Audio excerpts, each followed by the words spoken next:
Hello बच्चों, आज हम आपके लिए लेके आए हैं क्लास 10 केमिस्ट्री का chapter number 1 chemical reaction and equations.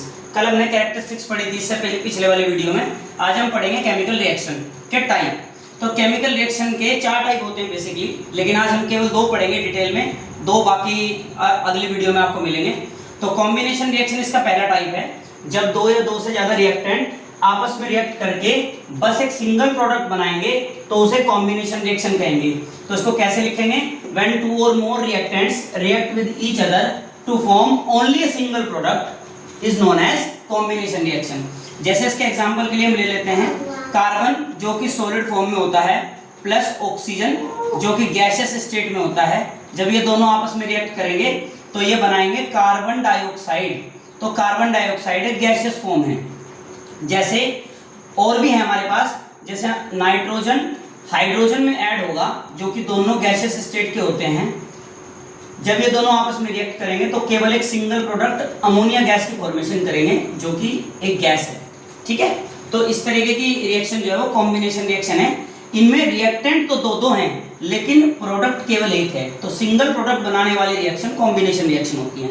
इसके बाद दूसरी आती है डिकम्पोजिशन रिएक्शन। जब कोई सिंगल रिएक्टेंट, पिछले वाले में 2 या 2 से ज्यादा रिएक्टेंट थे, अब की बार सिंगल रिएक्टेंट है, स्प्लिट्स का मतलब डिवाइड होगा या टूटेगा इनटू 2 और मोर सिंपलर प्रोडक्ट्स। 2 या 2 से ज्यादा सिंपल प्रोडक्ट में टूटेगा बाय द मींस ऑफ, किसके कारण से टूटेगा? या तो उसमें हीट लगा देंगे तब टूट जाएगा, या इलेक्ट्रिक करंट लगा देंगे तब टूट जाएगा, या फिर उसे सनलाइट में रख देंगे तो टूट जाएगा। तो ऐसी रिएक्शंस डिकम्पोजिशन रिएक्शन कहलाती हैं। एग्जाम्पल के तौर पर जैसे कोई ए रिएक्टेंट है, कुछ भी हो सकता है, अभी मैं एग्जाम्पल बताऊंगा आपको, उसमें हीट लाइट या इलेक्ट्रिसिटी लगाएंगे तो वो बी सी या डी 2 या 3 प्रोडक्ट में, सिंपल प्रोडक्ट में वो ब्रेक डाउन हो जाएगा उसका। तो सबसे पहले इसमें जो ये हीट लिखा है मैंने, इसको हम लिखते हैं थर्मल डिकम्पोजिशन से।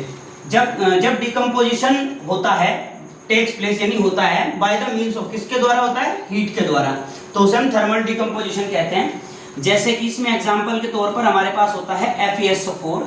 FeSO4 में जब हम हीट लगाएंगे तो ये Fe2O3 SO2 प्लस SO3 में स्प्लिट हो जाएगा, SO3 में टूट जाएगा।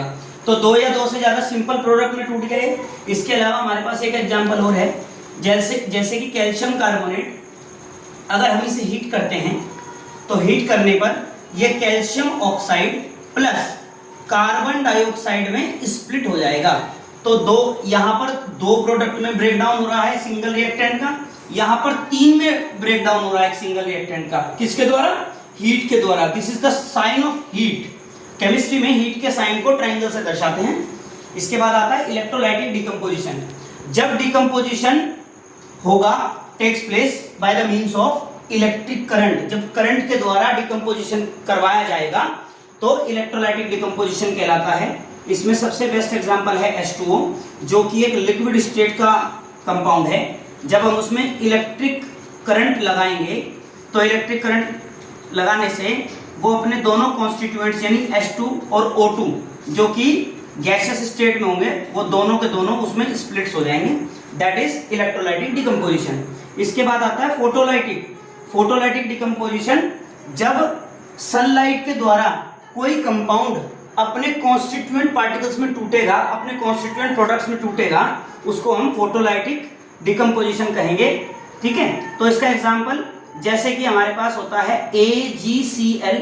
अगर हम इसे सनलाइट में रख दें, सनलाइट की प्रेजेंस में रख दें, सनलाइट की प्रेजेंस में रख दें, तो सनलाइट में रखने से ये Ag और प्लस Cl2 यानी यहाँ से 2Ag और Cl2 ये भी 2 लेंगे तो ये दोनों अलग अलग हो जाएंगे। तो ऐसे में ये केवल सनलाइट की वजह से ही अपने पॉजिटिव और नेगेटिव चार्जेस में ऑटोमेटिक डिवाइड हो जाएगा। आई होप ये दोनों रिएक्शंस आपको अच्छे समझ में आ गई होंगी। अगर आपको ये सब समझ में आया है तो इस वीडियो को लाइक, शेयर और सब्सक्राइब करें। Thank you.